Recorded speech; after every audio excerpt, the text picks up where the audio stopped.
اب سوال یہ پیدا ہوتا ہے کہ اللہ سبحانہ و تعالیٰ نے ایسا کیوں کہا کہ اللہ کے علاوہ اگر اور الہ ہوتے تو ہر شے درہم برہم ہو جاتی، کائنات میں تمام مخلوقات جو ہیں ان میں فساد ہو جاتا، ان میں خرابیاں ہو جاتی، بیماریاں، نقائص، عیوب پیدا ہو جاتے، سارے کا سارا نظام درہم برہم ہو جاتا۔ اللہ تعالیٰ نے جو کائنات میں ایک میزان، ایک توازن قائم کیا ہوا ہے وہ بگڑ جاتا۔ یہ کیوں اللہ تعالیٰ نے کہا، اور کیوں اللہ تعالیٰ نے یہ کہا کہ اس کائنات کا نظام چلانے کی اہلیت و صلاحیت صرف اور صرف اللہ ہی کی ذات میں ہے، اللہ کی ذات کے علاوہ کوئی بھی ایسا نہیں جو اس کائنات کا نظام چلا سکے۔ کیوں اللہ تعالیٰ نے ایسا کہا؟ اور جو کچھ تم کر رہے ہو اللہ تعالیٰ اس سے پاک ہے، یعنی کہ یہ اللہ کی مرضی کے خلاف ہو رہا ہے، اللہ تعالیٰ ایسا نہیں چاہتا، تم اللہ کے مقابلے پر الہ بنے ہوئے ہو۔ ایسا کیوں اللہ سبحانہ تعالیٰ نے کہا؟ کیوں اللہ تعالیٰ نے صرف اور صرف اپنی غلامی کا حکم دیا؟ تو اس کی وضاحت بھی اللہ سبحانہ تعالیٰ قرآن میں کھول کر دیتے ہیں، جیسا کہ ہم ان آیات میں دیکھ سکتے ہیں۔ اللہ سبحانہ تعالیٰ کہتے ہیں، اور وہی ہے ذات جس نے خلق کیا آسمانوں اور زمین کو حق کے ساتھ۔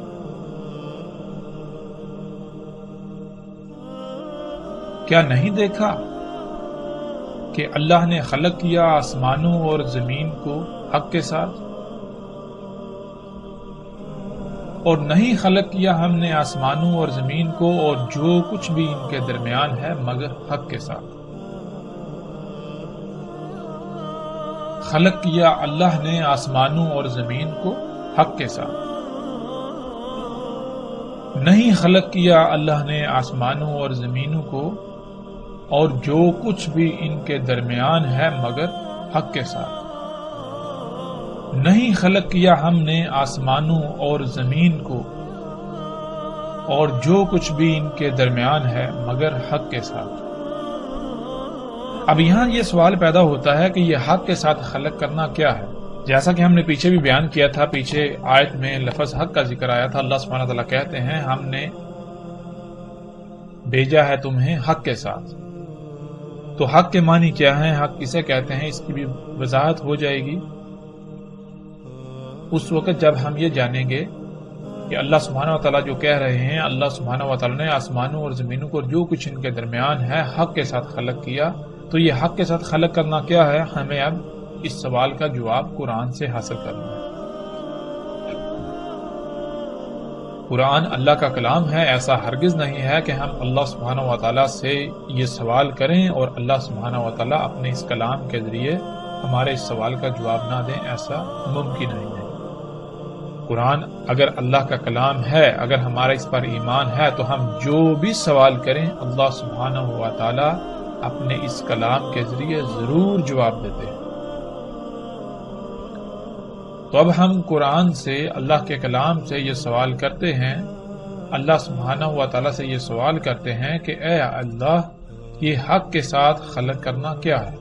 جب ہم یہ سوال قرآن پر پیش کریں، اللہ سبحانہ و تعالیٰ کے سامنے یہ سوال رکھیں، ہم اللہ سبحانہ و تعالیٰ سے یہ سوال کریں، تو اللہ سبحانہ و تعالیٰ اپنے کلام کے ذریعے اس سوال کا جواب یوں دیتے ہیں۔ سبحانہ و تعالیٰ دیتے ہیں ہمیں اس آیت میں، کیوں نہیں تم غور و فکر کرتے، کیوں نہیں تفکر کرتے تم اپنی ہی ذاتوں میں؟ نہیں خلق کیا اللہ نے آسمانوں کو اور زمینوں کو اور جو کچھ بھی ان کے درمیان ہے مگر حق کے ساتھ، اور خلق کی اللہ نے ان سب کی اجل مسمى، اور اس میں کچھ شک نہیں اکثریت انسانوں سے ایسی ہے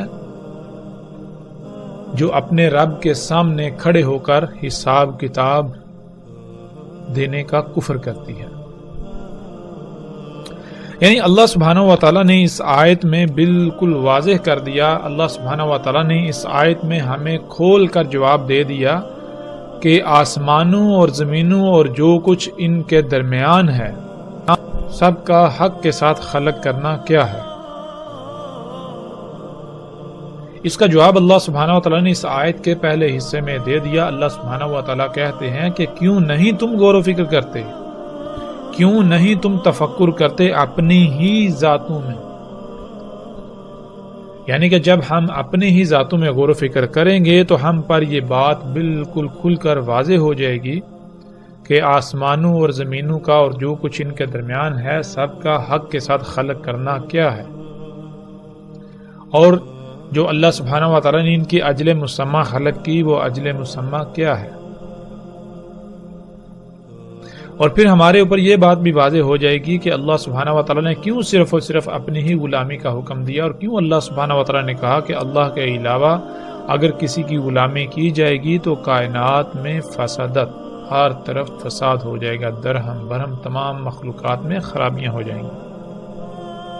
کیوں اللہ سبحانہ و تعالیٰ نے یہ کہا کہ اس کائنات کا نظام صرف اور صرف اللہ سبحانہ و تعالیٰ کی ذات ہی چلا سکتی ہے، اس کے علاوہ دوسرے کسی میں یہ اہلیت و صلاحیت نہیں کہ وہ اس کائنات کا نظام چلا سکے، یا پھر اللہ کے علاوہ اگر کسی کی ایک رائے برابر بھی بات مانی جائے اس کائنات میں، کسی کی مرضی کے مطابق اس کائنات میں رائے برابر بھی عمل کیا جائے تو یہ کائنات ٹھیک رہے، ایسا ہرگز نہیں۔ اگر اس کائنات میں اللہ سبحانہ و تعالیٰ کے علاوہ کسی کی مرضی کے مطابق ایک رائے برابر بھی عمل کیا گیا تو اس سے کائنات میں فساد ہوگا۔ تو ناظرین، اب سب سے پہلے ہمیں اپنی ہی ذاتوں میں غور و فکر کرنا ہے۔ جب ہم اپنی ہی ذاتوں میں غور و فکر کریں گے تو حق کھل کر ہمارے سامنے آ جائے گا۔ جب ہم اپنی ہی ذاتوں میں غور و فکر کریں تو جو سب سے پہلی بات ہمارے سامنے آتی ہے وہ یہ کہ ہمارا جسم دو حصوں پر مشتمل ہے۔ ہمارے جسم کے دو پہلو ہیں، ایک پہلو ظاہری اور ایک پہلو باطنی جو کہ پوشیدہ ہے۔ دوسرا، ہمارا جسم لا تعداد اعضاء کا مجموعہ ہے، اور دوسری بات یہ کہ ہمارا جسم کئی اعضاء کا مجموعہ ہے۔ ان میں کچھ اعضاء تو ایسے ہیں جو ہمارے جسم کے ظاہری پہلو کا حصہ ہیں، اور کچھ تو ایسے ہیں جو ہمارے جسم کے باطنی یعنی جو پوشیدہ ہے اس کا حصہ ہے۔ جو جسم ہمارا ظاہری ہے، یعنی ہمارے جسم کا جو پہلو ظاہری ہے، اس میں جو اعضاء آتے ہیں ان میں ہاتھ، پاؤں، ناک، کان، سر، بال، ٹانگیں، گھٹنے، کھال، یہ تمام کے تمام حصے جو ہیں یہ ظاہری پہلو میں آتے ہیں۔ پھر ہم دیکھتے ہیں کہ صرف اور صرف یہ جو ظاہری حصے ہیں، ظاہری اعضاء ہیں، پورا مکمل جسم صرف اور صرف یہ نہیں ہے، بلکہ اس کے برعکس ہمارے جسم کا ایک باطنی پہلو بھی ہے، جس میں ہمارے دل، گردے، پھیپھڑے، خون، انتڑیاں اور ان سمیت کئی اعضاء آتے ہیں۔ پھر ناظرین، جیسے جیسے ہم غور و فکر کریں تو ہم پر مزید جو بات واضح ہوتی ہے وہ یہ کہ ان تمام اعضاء کا کوئی نہ کوئی مقصد ہے، یعنی ان سب اعضاء کو کسی نہ کسی مقصد کے لیے خلق کیا گیا۔ اور اسے ہم یوں جان سکتے ہیں کہ اگر ہمارے پاؤں نہ ہوں تو اس سے کیا ہوگا؟ اگر ہمارے پاؤں نہ ہوں تو ہمیں کئی طرح کی تکالیف کا سامنا کرنا پڑے گا، ہم چلنے سے عاجز آ جائیں گے۔ اسی طرح اگر ہمارے ہاتھ نہ ہوں، ہماری آنکھیں نہ ہوں، ہمارے کان نہ ہوں، ہمارا ناک نہ ہو، ہماری زبان نہ ہو، یا ہمارا دماغ نہ ہو تو ہمیں کن پریشانیوں کا، مصیبتوں کا، تکالیف کا سامنا کرنا پڑے گا، یہ بھی بالکل واضح ہے۔ تو اس سے ناظرین جو بات سامنے آتی ہے وہ یہ کہ اللہ سبحانہ و تعالیٰ نے ہمارے جسم کے تمام اعضاء کو کسی نہ کسی مقصد کے لیے خلق کیا۔ پھر مزید آگے بڑھتے ہیں۔ جب مزید ہم غور و فکر کریں تو ہم یہ دیکھتے ہیں کہ تمام کے تمام انسانوں میں ہاتھ ایک مخصوص مقام پر ہیں، پاؤں ایک مخصوص مقام پر ہیں، آنکھیں، کان، ناک، سر، دماغ، یعنی جتنے کے جتنے اعضاء ہیں تمام کے تمام انسانوں میں کسی ایک مخصوص مقام پر ہی کیوں ہیں؟ ہر انسان کی آنکھیں ایک ہی مقام پر ہیں، ہاتھ ایک ہی مقام پر ہیں، پاؤں ایک ہی مقام پر ہیں۔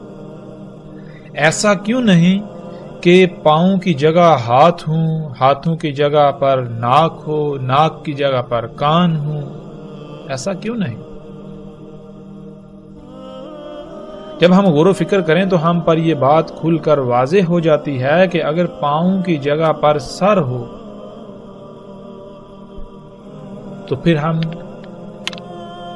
زندہ نہیں رہ سکتے، پھر ہمیں تکالیف کا سامنا کرنا پڑے گا۔ سر کو جس مقصد کے لیے خلق کیا گیا وہ مقصد صرف اور صرف اسی وقت پورا ہو سکتا ہے، سر اس مقصد کو تب ہی پورا کر سکتا ہے جب وہ اس مقام پر ہوگا جس مقام پر قائم ہو کر وہ اس مقصد کو پورا کر سکتا ہے جو مقام سر کا ہے۔ اسی طرح جب تک پاؤں اپنے مقام پر نہیں رہیں گے تب تک وہ اپنا مقصد پورا نہیں کر سکتے۔ یعنی جیسے ہم نے غور و فکر کیا تو یہ بات بھی ہم پر بالکل کھل کر واضح ہو گئی کہ اللہ سبحانہ و تعالی نے نہ صرف ہمارے تمام کے تمام اعضاء کو خلق کیا بلکہ ان کو خلق کر کے جو ان کا مقام تھا ہر ایک کو ان کے مقام پر قائم کیا۔ جب تک یہ اپنے اپنے مقام پر قائم رہیں گے تب تک یہ اپنی اپنی ذمہ داری ادا کر سکیں گے، تب تک یہ اس مقصد کو پورا کر سکیں گے جس مقصد کے لیے انہیں خلق کیا گیا۔ بالکل اسی طرح ناظرین جو ہمارے جسم کے پوشیدہ پہلو میں اعضاء ہیں جیسے دل، گردے، پھیپھڑے، دماغ، خون، انتڑیاں، ان سمیت جتنے بھی باقی اعضاء ہیں وہ سب کے سب بھی اپنے اپنے مقام پر رہتے ہوئے اپنی اپنی ذمہ داری ادا کر رہے ہیں۔ کوئی دوسرے کے مقام پر رہ کر اپنی ذمہ داری ادا نہیں کر سکتا، اپنی ذمہ داری پوری نہیں کر سکتا۔ پھر جیسے جیسے مزید ہم غور و فکر کرتے چلے جائیں تو ہم پر یہ بات بھی واضح ہوتی ہے کہ جیسے دل ہے اگر وہ اپنا کام کرنا چھوڑ دے تو جسم کی موت ہو جائے گی۔ یعنی جسم کے تمام اعضاء ایک دوسرے کے ساتھ ایسے مشروط ہیں، سب کا ایک دوسرے کے ساتھ ایسا تعلق قائم ہے کہ جب ایک اپنی ذمہ داری پوری کرے گا تو دوسرا عضو اپنی ذمہ داری پوری کر پائے گا۔ اگر کسی ایک عضو نے بھی اپنی ذمہ داری پوری کرنا ترک کر دی تو اس سے مشروط، اس سے متعلقہ جتنے بھی اعضاء ہیں وہ بھی اپنی ذمہ داری ترک کر دیں گے، وہ اپنی ذمہ داری پوری نہیں کر پائیں گے۔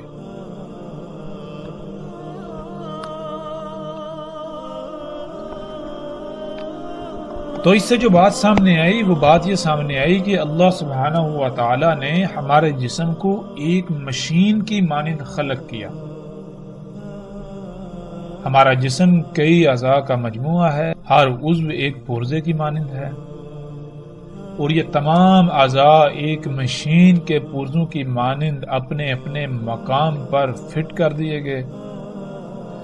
جب تک یہ تمام کے تمام اعضاء اپنے اپنے مقام پر رہتے ہوئے اپنی اپنی ذمہ داری ادا کریں گے تو پورا جسم گویا کہ پوری مشین بالکل ٹھیک رہے گی۔ اگر کسی ایک نے بھی اپنی ذمہ داری ترک کی تو اس پوری مشین کے اندر خرابیاں پیدا ہو جائیں گی، اور اگر ان خرابیوں کو دور نہ کیا گیا تو پھر یہ پوری کی پوری مشین ایک وقت ایسا آئے گا جب تباہ ہو جائے گی۔ پھر اسی طرح مزید جب ہم غور و فکر کریں، جب ہم پر یہ بات واضح ہو گئی کہ تمام کی تمام مخلوقات یعنی ہمارے جسم کے تمام اعضاء جب تک اپنے اپنے مقام پر رہتے ہوئے اپنی اپنی ذمہ داری ادا کریں گے تو پورا جسم ٹھیک رہے گا، پورے جسم کا نظام ٹھیک رہے گا۔ جب بھی کسی ایک نے بھی اپنی ذمہ داری ترک کی یا لاپرواہی کی، کمی کی یا کوتاہی کی تو اس سے بھی اس جسم کے اوپر منفی اثرات مرتب ہوں گے۔ اب ناظرین اس پورے جسم پر اللہ سبحانہ و تعالی نے ہمیں اختیار دیا ہے، اور پھر ہم پر یہ بھی واضح کر دیا جب ہم کچھ کھاتے ہیں تو ہمارے جسم کو توانائی حاصل ہوتی ہے۔ اگر ہم کچھ اچھا کھائیں گے تو ہمارا جسم جو ہے اس کو فائدے حاصل ہوں گے، وہ توانا ہوگا، مضبوط ہوگا، اسے قوت حاصل ہوگی۔ اور اگر ہم کچھ اچھا نہیں کھائیں گے اگر ہم کچھ زہر آلود کھائیں گے تو اس سے ہمارا جسم کیا ہوگا؟ وہ لاغر ہوگا، مفلوج ہوگا، اس میں سستی پیدا ہوگی، کاہلی پیدا ہوگی۔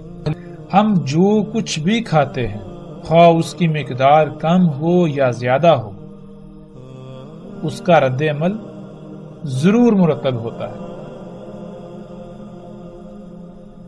ہم جیسے ہی اپنے جسم میں گہرائی میں جا کر غور و فکر کریں گے تو ہمیں یہ بالکل واضح ہو جائے گا کہ اگر ہمارے جسم میں کوئی رائے برابر بھی عمل ہوتا ہے تو اس کا رد عمل ضرور ظاہر ہوتا ہے۔ اگر عمل اچھا ہوگا، مثبت ہوگا، تو اس کا رد عمل مثبت سامنے آئے گا، اور اگر عمل جو ہے وہ منفی ہوگا تو اس کا رد عمل بھی منفی سامنے آئے گا۔